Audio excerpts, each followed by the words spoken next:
X-Men. Get it!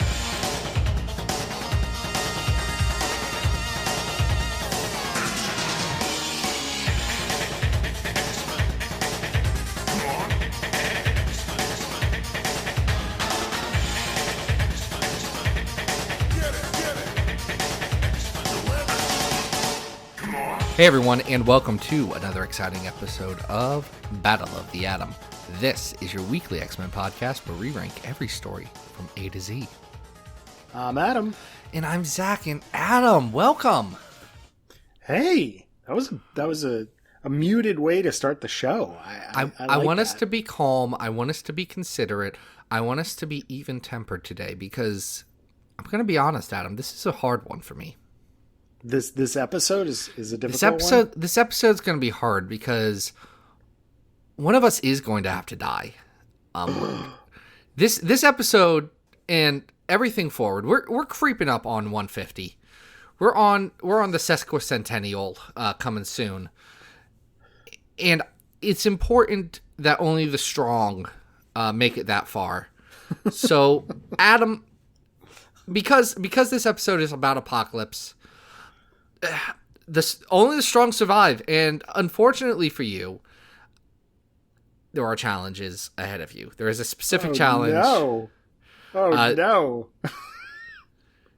And because I like dramatic irony, I'm going to take that challenge in the form of something you have been challenging the world with to see if you are as fit as you believe it you are, and that is with X-Men trivia. What? You know I don't know the answers to any of those questions. Well, look. Oh no, I'm doomed. I am the challenge master, and I will make sure that one of us will be able to live into episode 150, into Apocalypse's great dream world for the mutant kind. And you know what? If I use my brains to figure out what the best challenge should be so that I can live and you can die, that's what we're going to have to do. So we're going to have to get started, Adam. Are you ready for the Trials of Apocalypse? I guess I better drink up a vial of his blood to make myself immune. I'm so scared. Go ahead. You should be. Question 1. There are 3 questions. There are 3 multiple choice answers for each question. I need you to listen to the whole question and all of the options before you answer. Failure to comply will result in you losing this challenge and me having to find a new co-host for the future. I don't even make it through I don't even get to the beginning of the episode. All right, go ahead. Oh, no. I mean, we're going to have to live this one out because you've already read this stuff. But afterwards, it's right over to the guillotines, bud. Oh, boy. All right. Question 1. What is Apocalypse's middle name? A. Horus. B. Osiris. C. Gerald. It's not Sabah? Where's Sabah? A. Horus. B. Osiris. C. Gerald. I don't know. I'm going to guess Osiris. Oh, I'm sorry. The actual answer was C. Gerald. You're off to a bad start, Adam. Gerald? That's not right. Let's see if you can redeem yourself. Question 2. In the movie X-Men Apocalypse, actor Oscar Isaac said he was inspired by which performer in his portrayal of N. Sabah Gerald Noor? A. Paul Freeman. B. John Rhys Davies. Or C. Dame Judi Dench? I'm going to go with Judi Dench. Oh, I'm sorry, Adam. The actual correct answer was A. Paul Freeman, who so exquisitely portrayed Ivan Ooze in the Mighty Morphin Power Rangers movie. So you're down 2. Let's see if you can. I think I'm already dead. Let's see if I can get the third one right. Let's see if you can get any dignity out of this. What show did Apocalypse just recently finish binge watching? A. Lost. B. New Girl. Or C. Avatar: The Last Airbender. I mean, I don't really take him for a comedy guy, so I don't think he watched New Girl. Lost, he probably caught up on that already. Let's go with Avatar. Oh, I'm sorry. The correct answer was B. He sees himself as a Schmidt. Yeah, he really does. And that's the problem here. Adam, you went 0 for 3 in the Trials of Apocalypse, which means you are going to be summarily executed at the end of this episode, and we will have to find new co-hosts unless we can properly rank these 3 X-Men stories. I think that's the only way we can be redeemed. Oh, geez. I hope I can make it up to the world. This is very embarrassing. It is embarrassing for you. It's not embarrassing, though, for Patreon supporter Will. Will went over to patreon.com/XavierFiles and threw money at us to say, y'all, I'd like you to talk about the first comic that we're going to talk about on these comics that we're going to talk about, and that is Wolverine the Jungle Adventure. Yes. Finally. You're very excited about Wolverine the Jungle Adventure, aren't you? I mean, I want to say that, like, when we just started the show, we were like, what should we do? What should we do? And I was like, we should do the Wolverine Jungle Adventure. And then we kind of got into our themed thing, and then we got into the Patreon thing, and I am so happy that someone requested this. I love this book. Just in time for you to perish. I appreciate that. I think it's a good good send-off. It's like a last meal, before I head off down the Green Mile. So, who's this by? For people who don't know. This is, your send-off is by Walter Simonson, doing the writing. Mike Mignola is doing the pencils. And Bob Wycheck is doing them inks. I really love how the cover does not say, the inside credit says Mike. The cover says Michael. Very formal. Yeah, he was bouncing around on that. By the time he starts the Hellboy, by the time him and John Byrne do start Hellboy, and John Byrne would leave and Hellboy would get better from there, he was going by Mike pretty solidly at that point. Yeah. Yeah, well, by the time he gets to Wolves of St. August, which is my favorite, Mike's got it down. He knows what he's doing. Wolves of St. August is pretty good. Oh, it's so good. It's so good. The Corpse is really good. Pancakes is really... Okay, look, y'all, if you're going to buy one Hellboy, you could buy the Conqueror Worm, and that's great. You could buy the Right Hand of Doom. You could buy Hellboy in Hell. You could buy the Seed of Destruction. But what you really need to do is buy the Hellboy of Volume 2 Library Edition, which has The Corpse, The Wolves of St. August, and all of the good Hellboy stories. All of the best Hellboy stories are in that one. Agreed, 100%. And this particular 1989 book really catches him on his hitting his stride before he gets right into Hellboy with Dark Horse. So this is an interesting one. Walt Simonson showing off his love for the dinosaurs here. Do you know why dinosaurs are in this? Well, I assume it's because Wolverine is having an adventure in the Savage Land. Okay, yes, but do you know why this is the specific story that these specific creators have chosen to tell? I'm assuming there's a backstory here. It is. I believe it was Bob Harris saw Mike Mignola in the Marvel offices one day when he was dropping off some pages, and he said, "Mike, I need someone to do a Wolverine special. You want to draw it?" And Mike sat there, being a cocky young lad, said, "I mean, no, I don't really like Wolverine, but I'll do it if you can get Walt Simonson to write it, and I can draw dinosaurs." And then thus, they did. It's like The Secret. That's wish fulfillment 101. Great job, He just pitched Mike. It right there. He said, I mean, I just want Walt Simonson to work with me because I do love his Thor, probably. I don't know. And then I also want to draw dinosaurs, something both Walt Simonson and Mike Mignola do love. I was going to say, you know that Walt loves dinosaurs too, especially after they appeared for several issues in his Fantastic Four run. So, especially after his signature is a dinosaur. Yeah, that too, right? So the basic plot here is that Wolverine is kind of, I guess, attacked or prevents an attack by a cyborg. Ends up sort of tracking this lighter that he got from S.H.I.E.L.D. back to the Savage Land. It fell out of... it fell. He wanted it. Right. And then he ends up leading this sort of clan of people that are living in the Savage Land. You're talking about the Tribe of Fire. The Tribe of Fire, cohabitating with Gak or Gok. How do you say Gahck? Gahak. Gak.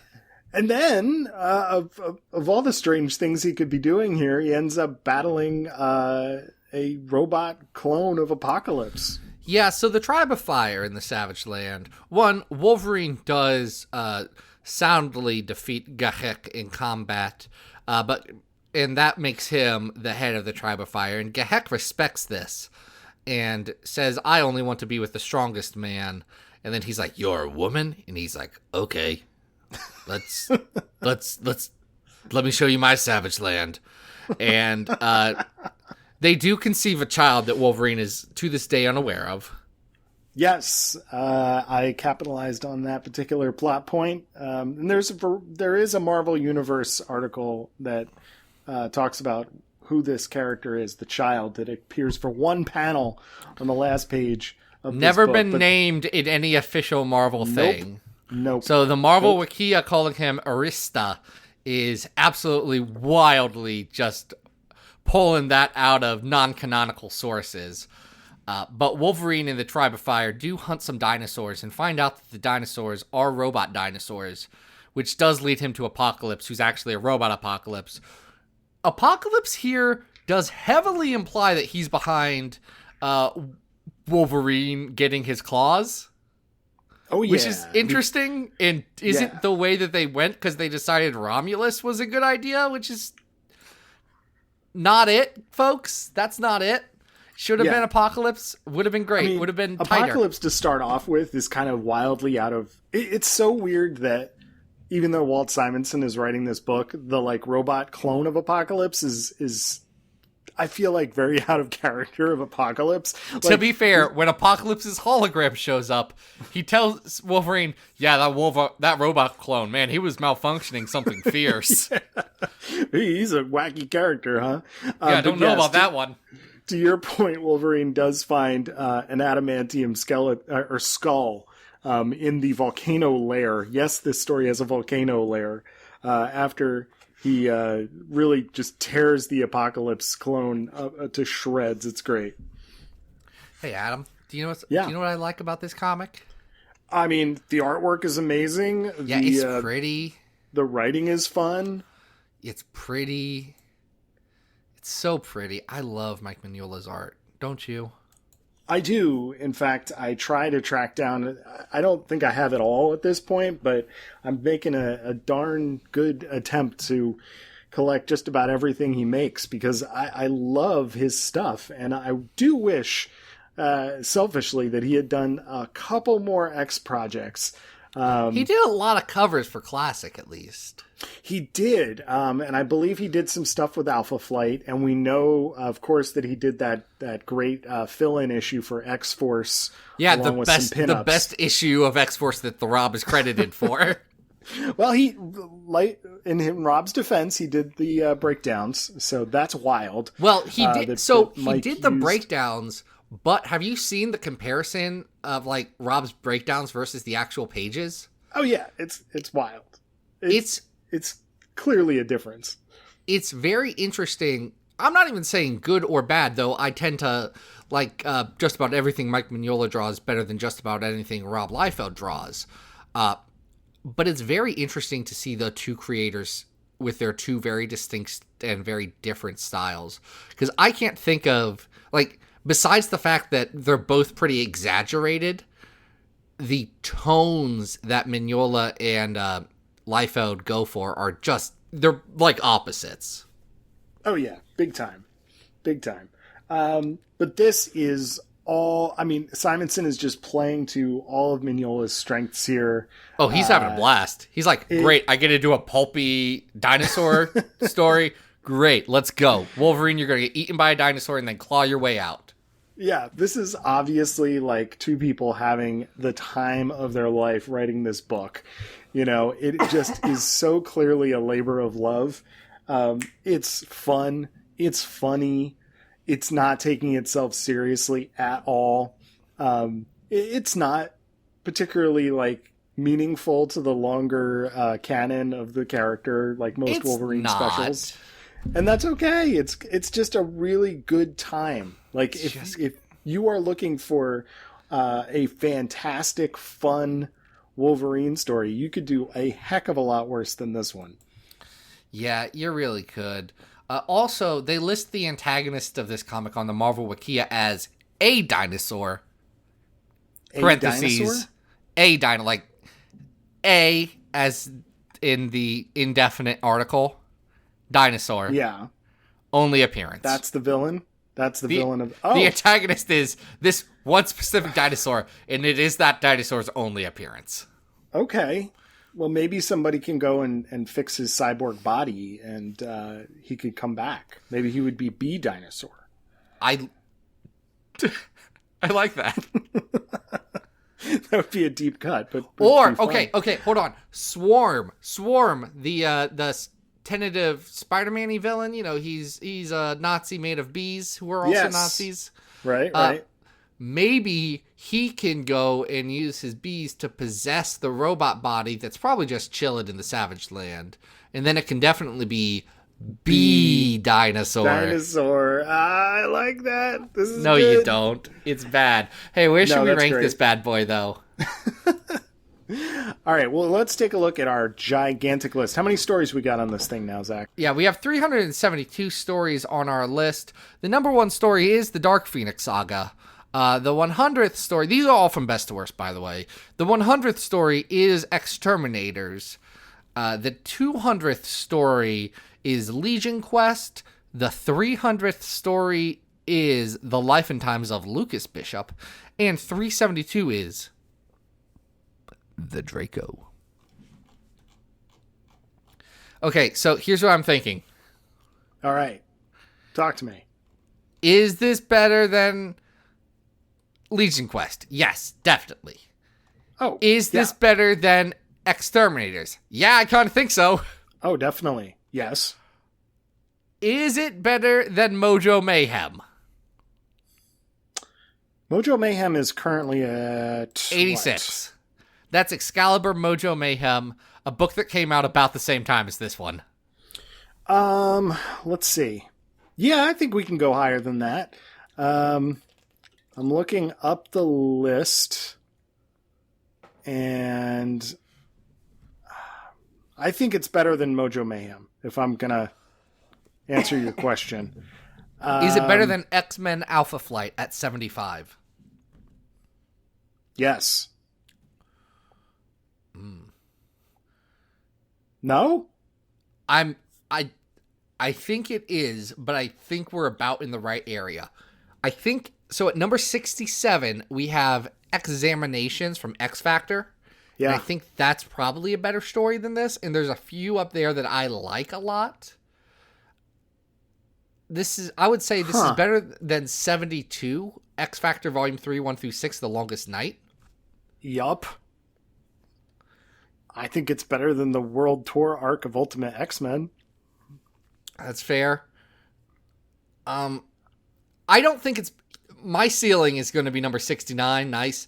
The Legion arc of New Mutants.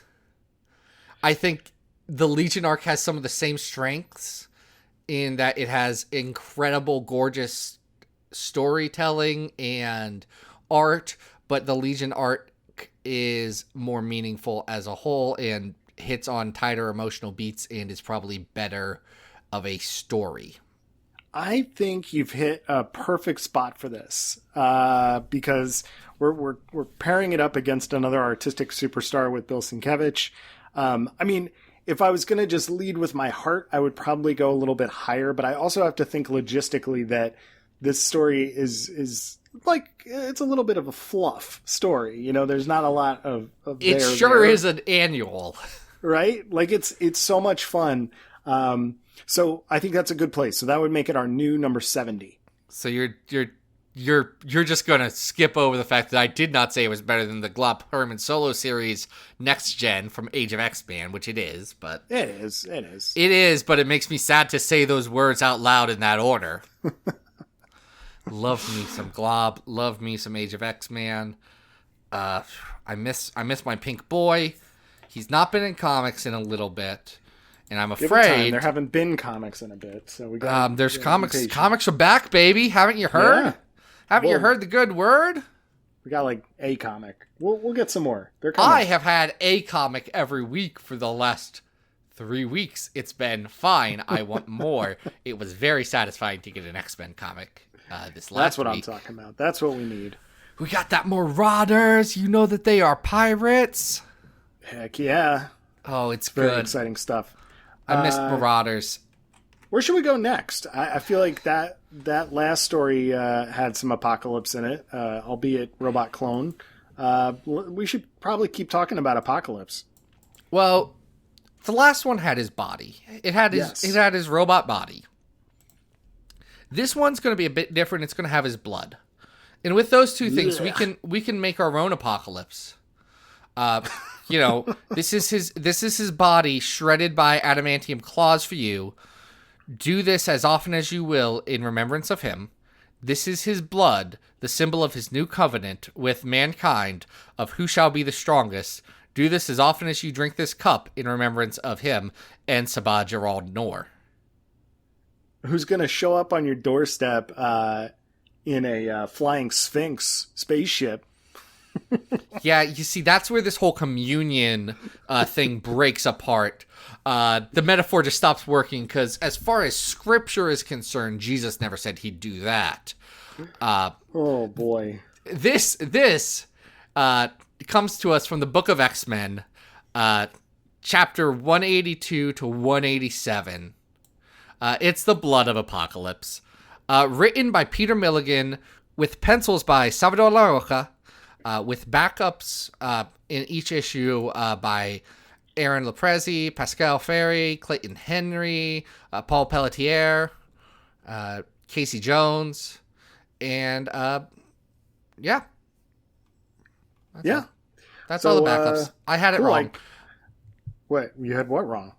I thought there was one more, but it wasn't. Hey, this is the Peter Milligan art of X-Men. You remember Peter Milligan from being incredibly good on X-Statix, right, Adam? Oh yeah, that's a fun book. Very insightful, very interesting, capturing the zeitgeist of the moment. You remember All New Dupe? That thing that I do have a poster of on my wall that is staring at me, and my 1-year-old finds it fascinating. You remember that very good story he did? I do. I remember that as well. You know how like he's like talented and a good writer, and we have to keep that at our forefront. I do, because folks, this is not good. It's bad, actually. So the decimation has happened. Scarlet Witch did say her magic words, and all the X-Men have gone away, and there's only a handful left. The 198. The 198. An Apocalypse does come to the X-Men in his Flying Sphinx with his Stone Man Ozymandias. Man, we're getting a lot of Ozymandias here. He just keeps showing up on every episode. I feel like we've mentioned him more within the last couple weeks than we ever have before. He's not interesting, right? Like, he's a bad character. He's awful. There's nothing about him. He's a glorified secretary who walks around. At least here he kind of like is plotting against Apocalypse, but it's not. I guess it's not interesting. I don't care about the rich inner life of Ozymandias, the stone man that Apocalypse cursed once because he was mean to him. I think Apocalypse was sleeping with his sister. I'm trying to remember The Rise of Apocalypse by Terry Kavanagh, but I am coming up blank. When we get to that, we'll talk about Ozymandias and his whole deal. Yeah. But it doesn't matter now, because Apocalypse is offering his blood. Sure. For a very specific reason, because he's going to unleash pestilence across the world, a.k.a. Polaris. And, we don't know that until the end. She's wearing a very dumb costume. Yeah, basically a rag. She's wearing a hooded cloak and a bad do you know how he got pestilence to be his new pestilence? I don't know. Was that in this story or before it? It's the story right before it. Polaris was having a rough brain time, and did see a green bulbous floating potato in the woods, named DAP. Not dupe. DAAP. DAP. Has that ever been explained? No. Do we know what so DAP weird. was? No. Do we know why DAP looked like dupe? No. Do we know why DAP was working with Apocalypse to capture mutants? We really don't. DAP is not in this this arc we are rating here. No. DAP has never appeared again, and I hate DAP. Anyway, that's just how Polaris is there. Apocalypse gets other horsey men. His famine is Shiro Yoshida. You know him. Right, from Age of Apocalypse design, which is kind of cool. Yeah, it's very good. It's very good. They gave him that design back, and that was supposed to stick. And then no one used Sunfire for a while, so then they forgot about it, I guess. What kills me, no one uses Sunfire for a while, and Rick Remender brings that guy back for Uncanny Avengers, and he's wearing his old costume, and then at the end of Uncanny Avengers, he also gets transformed into good costume Sunfire. Just everybody wants to take credit for that creative decision. And then immediately afterwards, Jeff Lemire changes him back to his bad clothes, and I do not like that. Oh my god. So the war character here is just a random astronaut alien who we're talking about Gazer. Apocalypse found. Yes, Gazer. But the most fun of the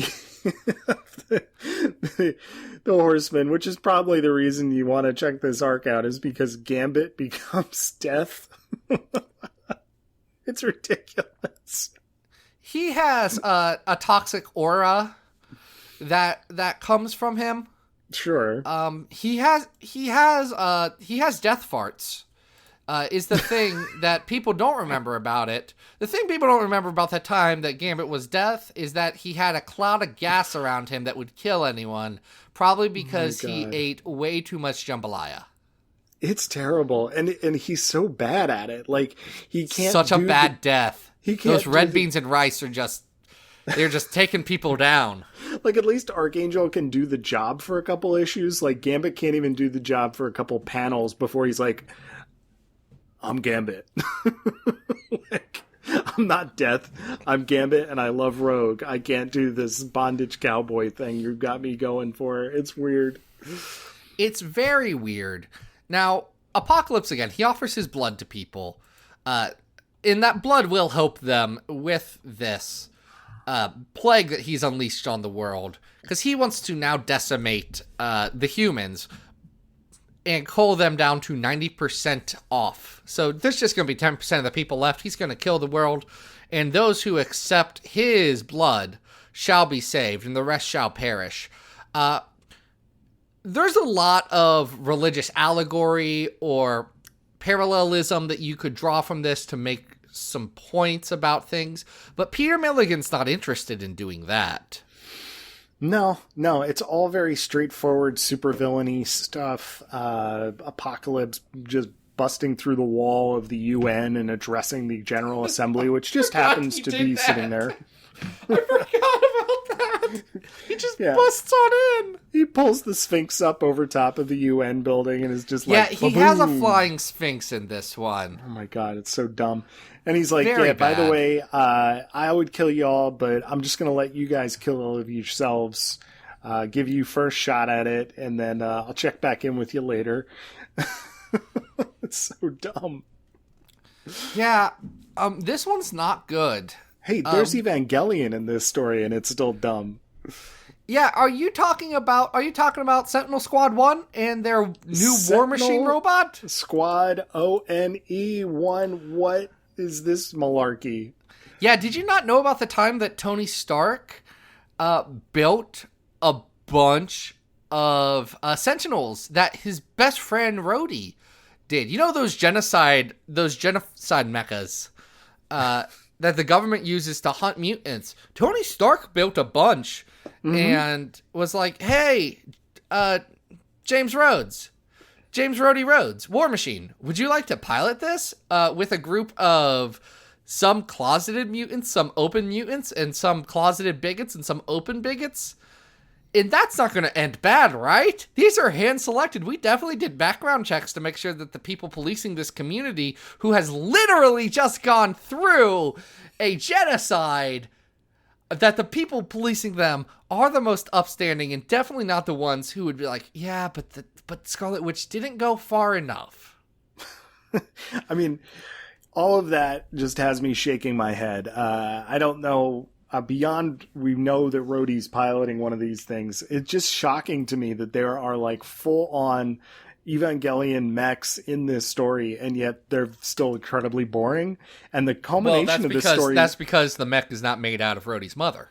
No, that we didn't. There's no psychological underpinnings to this particular version of the characters. It's just big robot. Yeah, and the backup stories here are just dumb. Like they're giving you the backstory of how each of the horsemen became the horsemen. It's not interesting. The conclusion of the story, which is supposed to be super action packed, really doesn't make a lot of visual sense. No, so Apocalypse jumps into a hole and then he's dead until last year. Yeah, he just sort of like goes through this gaping mouth at the center of his Sphinx spaceship and disappears, I guess? Yeah, the Celestials kill him or something. It's never made clear. How he's back now they just said, hey, Apocalypse is back. No, it wasn't the resurrection stuff that Krakoa does. Don't ask questions. You know what? I'm okay with that because this particular version of Apocalypse is really lame. He's just like, kind of doing his moo-hoo ha-ha Dr. Evil thing in his Sphinx spaceship. And like, I think we've talked about this before, that Apocalypse's plans for world domination and survival of the fittest, whatever, it's a real mixed bag on whether any of those plans ever make sense. Hey, this one's just like silly. Hey, Adam, I'm going to ask you this. Oh, here we go. Name one good Apocalypse story. Before the year...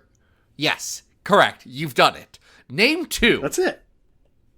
I don't know. I really Age of Apocalypse is a good story. Age of Apocalypse is not an apocalypse story. No, it's not about him decimating anything. It's about the universe that created after he took over. So that is the inherent flaw in using Apocalypse as your villain, is that, like, the stakes are always supposed to be so grand and huge with him, and yet very few writers have ever actually made it work after the first round. Like, I don't think it ever really works after Fall of the Mutants. That's why what Teenie Howard is doing with Apocalypse, right? Or excuse me, with however you say his name now. You're human. You have to say his name is Apocalypse. Yes, Apocalypse. That's what he would want. Explicitly. It's so interesting because it's not. It's a long-term like scheme that we don't really know what I'm assuming Ten of Swords is going to tell us a little bit more about this, but it's not this sort of like Silver Age reveal of this stuff. It just, I don't know. This isn't doing much for me. No, it's because it's not good, is why it's not doing much for you. That makes sense. It's bad. Salvador LaRocca, we should probably talk about the art. It's Salvador LaRocca art from the mid-2000s. You either like it or you don't. I think it's kind of lazy. It's fine. I just, like, there are parts where it works, and there are parts where it absolutely does not work. There's a couple of panels where, like, mouths kind of don't match up with faces, and, like I said, the ending doesn't, like... Visually, it's almost confusing to know what's happening in the action sequences towards the end. A lot of stuff seems to be happening off panel, which doesn't make a lot of sense. So, as a story as a whole, I don't think it's very successful. Yeah, it's bad. Milligan's whole X-Men run is bad, which is unfortunate because Peter Milligan's an incredibly talented creator whose works I do like, and this is bad. Yeah, I mean... Some sympathy for him in following the Austin run. And then, of course, the Amazing Carry run comes right after this. But yeah, hold on. He was following the Austin run. He could have tried, since he knew he was following the Austin run, to make his good. yeah, He could have said, Sure. This was just bad. I should do it good now. is it weird though that like even this is this is a good what? How many issues in here? We're This is more his than last arc. Yeah, we're more than a dozen issues in, and it still kind of has that Austin lineup and that Austin like feel to the team, which doesn't seem right. Like you'd think he would be doing something different with it, but no. Yeah, it sucks. That's the medical term for this. It is not the fittest. No, it is not. So in terms of ranking, I am looking down in the 300s. Yeah, what's 300 right now is Judgment War, which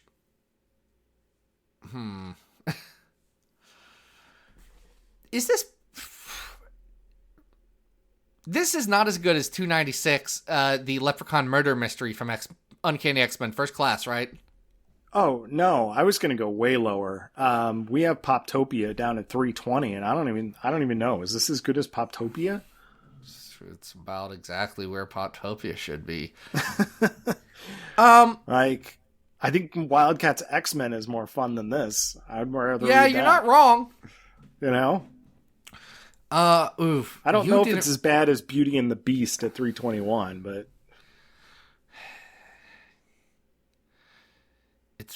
is it better than Pride and... It's probably better than Pride and Wisdom. Yeah, put it above Beauty and the Beast. Someone talked about that recently, and all I could think about is, I hate that story.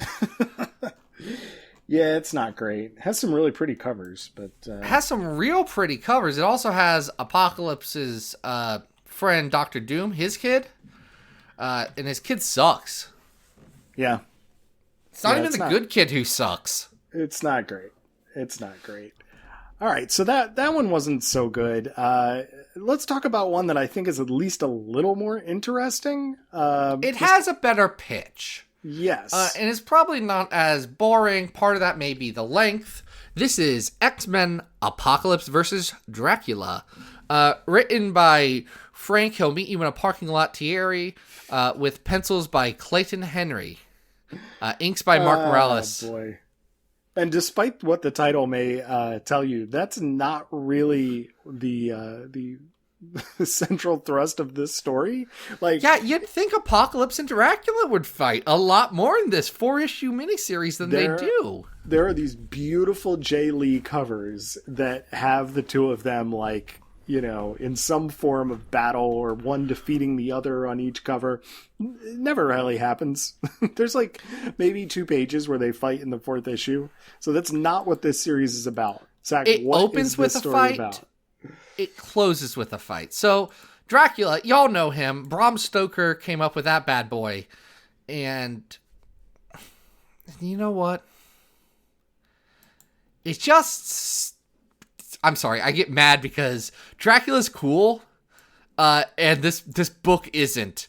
Dracula's mad that Apocalypse killed him once, or fought him once, back when he was just Vlad the Tips. Impaler. Apocalypse like stepped on him during a battle.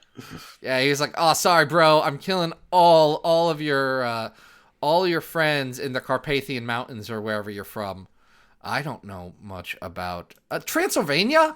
Now that I say that out loud, no, it's Transylvania, right? I think so. Yeah, it's Transylvania. That would make a lot of sense. In Romania. That's where Dracula lives. Yes, that is accurate. That's Dracula's house. Yes, I should know that one. It's very famous. Anyway, we move forward into the 1800 times.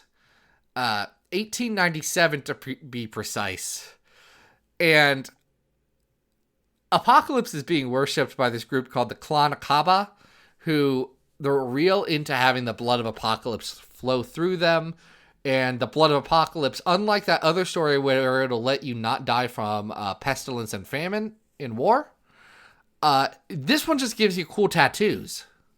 And I guess jaws that can open far enough for you to bite a man's head off. It does, on some people, give you minor Apocalypse powers. Apocalypse, everyone remembers that when Apocalypse first appeared, he needed a little bit more time in the oven. Like, his first appearance, he wasn't done yet. It took a bit. That is correct.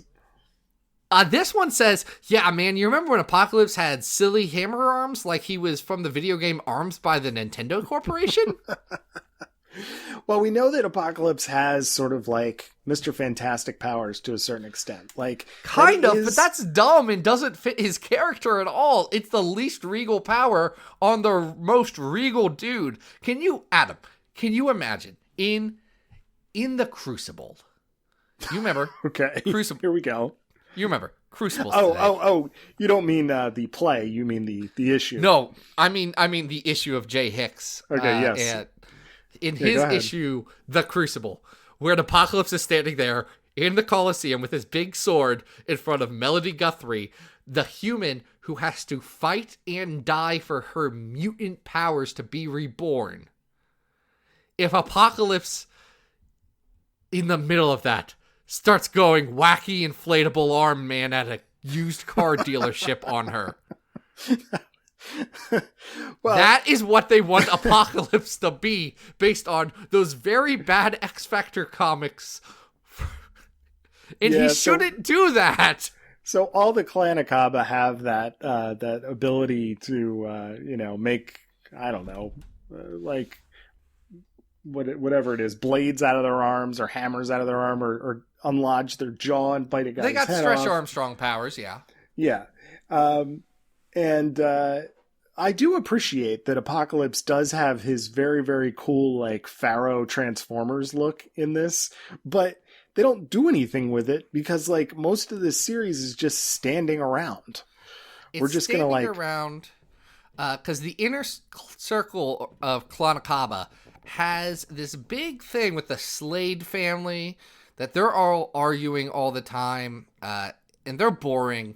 The leader of Clan Akaba, Hamilton Slade, decides that he should hang out with Dracula because Dracula and his vampires are going after the Clan Akaba, and he's like, well, Apocalypse hasn't done anything for me recently. I'll go hang out with Dracula. And he's a jerk, which leaves Ozymandias to team up with Frederick Slade, who is brain dead, essentially. He's been lobotomized. And Jack Starsmore, that's right, Chambers' great-great-great-great-great-granddad, who has the exact same powers as him. He can breathe fire. It's pretty fun. Is it? Hold on. Is it? I think it's kind of fun. We're also joined by the one and only Van Helsing. Oh, yeah. Abraham Van Helsing's in this one. He seems like the only one that really knows what he's doing. You know, he's got his cross, he's got his holy water, and... He doesn't have the repeating crossbow that Hugh Jackman had in the movie Van Helsing. Nor does he have the giant, silly, floppy hat. But that's a good hat, though. It's kind of a good hat. You would imagine that a story called Apocalypse versus Dracula might feature like horsemen versus vampire armies, and that is not what happens in this story at all. It really is, I think, to a large extent, while it has some interesting qualities to it, it's not very interesting. Not much happens. They're standing around talking about how they should fight Dracula and what are they going to do. And Jack Starsmore's like, man, I really want to do some heroin right now, but I can't get any. And everyone is just boring in it. It's politics about this group that no one cares about. It's Apocalypse kind of being pissed off that they woke him up. He said, I was napping and you guys chose to awaken me. I'm Apocalypse. Let me nap. I need my sleep. Yeah, I guess there's, I don't know. We were talking about this earlier on Twitter and, you know, I guess there's some intrigue here because we've got a Starsmore relative. It's implied that the Ferguson character is maybe a distant relative of Blink somehow. Well, he has pink hair and he does blink off somebody's head. Right. He has green eyes. Right. Also, people forget Blink's from the Caribbean. Okay. Blink's a very dark-skinned woman who has pink skin. Well, anyway. So all this ends up with Ozymandias putting Apocalypse back to bed till he can come back, I guess later on during X Factor. And like I said, not much happens here. It's just everybody walks away. Apocalypse does stab Dracula through the heart and behead him. But just right through the heart, and he does behead him. Dracula will be fine. He will come back to be the Marvel Comics Dracula character from the Tomb of Dracula. Yeah. So everybody makes it out of here okay, and frankly, it just, I don't know. I just kind of peters out. Yeah. I wanted some more. Because you remember when we read Curse of the Mutants, I was like, okay, well, there's some fun to be had with like a horde of vampires attacking. This doesn't have any of that. Yeah, I think like I'm not a big vampires versus X-Men guy. It's not my favorite trope. It kind of bothers me a lot, so I'm already genetically predispositioned to dislike this comic. But the fact that it's a X-Men versus vampires comic where the X-Men and the vampires don't actually fight all that much. Yeah. It's dumb. At 298 we have X-Men Volume 3 1-6, which is Curse of the Mutants. I think that's better. I'd rather read Curse of the Mutants, and this is me talking. I know. I think it's very similar in sort of like not much happening and still apocalypse themed as Search for Cyclops at 306. Better or I'd worse rather read than that? Search for Cyclops again. There you go. I would rather read at 312. I'd rather read IVX again. I think I'd rather read 313, which is X-Men 20 to 21. I'd rather read Wildcats X-Men at 316. That Wildcats X-Men seems to do better the more and more we talk about it. It's got that real good first issue and those real okay second and third issues and that real bad fourth issue. Well, is it better or worse than what we just talked about, the Milligan Blood of Apocalypse? It's better, but not much. I think you've highlighted right now 319 Days of Future Present. Yes. I think Days of Future Present is better than this, but Poptopia is worse than it. Perfect. So this is going to be our new 320? This is going to be our new 320. It's X-Men Apocalypse versus Dracula. All right, so let me ask you, because it seemed earlier in this episode that I met my demise. I know we are coming up on a big episode. Any chance that I could get maybe in this state that I'm in of unliving, maybe I could get bit by Dracula or another vampire and maybe like go for some immortality or something? I don't know. What are my options here, Zach? Well, first you'd have to meet a vampire, and that's the only way that you can. Hold on, Adam. Yeah, Adam. Is someone at the door? Can you get that? Oh my God! Is someone here? Hello, Adam. Oh my God! It's a vampire. It is I, Vlad Krebs. I am Dracula. Oh wow! And I have heard of your stunning beauty, and I've heard that you. Wow! Thank you. You. May I come in? I must be invited by the way. Oh yeah, please come on in. I'm already dead, so thank you. Thank you. Might as well join me. Adam, what's happening over there? I believe Please a vampire. Do not interrupt. I believe Please I just do not interrupt. I have a doctor bidding to be doing here, because I, Dracula, give you an offer, Adam. Oh, this sounds exciting. Will you choose to be my undead thrall, cursed to walk in the day no more, and be vampire? Yeah, sure, why not? Let's do it. Junk. Oh my God. Rise, my servant. Wow. I must be going now. Because you have to end the show. Oh my goodness. See you later. Adam, wow. I'm sorry. I felt like I was under some sort of trance. I couldn't speak, but I saw everything that happened. Are you okay? Yeah, I mean, a vampire came in and made me into a vampire and flew away on his bat wings. So I guess I'm gonna live forever. Just not How see are we the going to daylight. solve this? Adam, you can't be a vampire. Can't? Why not? We record at night. This is true. There aren't any conventions anymore. This is true. It is possible that all of us are just essentially living in coffins in rooms with all of the curtains pulled for the rest of our lives, because this is the Rona times, guys. I mean, legitimately, I don't know if I really want to continue to be a vampire, so maybe someday that can be resolved. But I We'll don't work think, on it. I don't think tonight I'm going to get that. So we'll just leave with me being part of the living undead. You're going to have to. Hey, do you know who I don't think is part of the living undead? Who's that? I don't think Will is. Because Will made us talk about Apocalypse in all of his wonderful forms. In so many ways, Will's responsible for you becoming a vampire, Adam. Man, I would say thanks, Will, but no thanks. Yeah, you're gonna have to find a whole new food supply now. Oh no!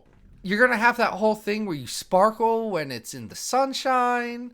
That's Yeah, I mean that part might be interesting. You're gonna have to watch everyone you know and love get older while you stay the same age. So I that's don't gonna like be. that. Yeah, you're gonna have to keep that mustache forever, though. We're gonna have to fix this. The mustache could stay, but I don't like this other part with the dying stuff. All right. If you want to be like Will and transform one of us into a demonic child of the night, you can go over to patreon.com/XavierFiles. That's at the $50 a month level to do that. I'm just kidding. We don't have that Patreon tier yet. But if you want to throw money our way, we will put an episode out about one of your suggestions. Or at the $5 a month level or higher, you get early access to every episode, and you get a vote on the other stories that we cover in a given episode. So if you want to loosely be on theme and make us talk about some ridiculous stuff like the Blood of Apocalypse, well, you know what? You can do that. If you can't right now, it's okay.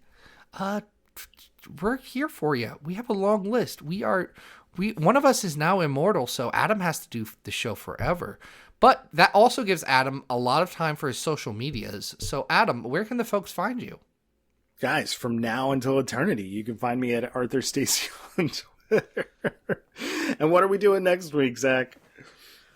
Next week, we're going to talk about some ends and some beginnings as X-Force and Cable, they go down a new road with new friends and new experiences. And guys, until then, I'm still at Xavier Files, and XavierFiles.com is where you can find all the latest and greatest in X-Men news. Comics are back, baby, so we're talking about comics now again, which is fun. I will also be researching the cure for vampirism at Xavier Files to help out my good friend Adam here. And together we will beat this disease that is causing the undead to walk the earth. Oh, no. But until we figure that out, this has been Battle of the Atom, and at least one of us survived the experience.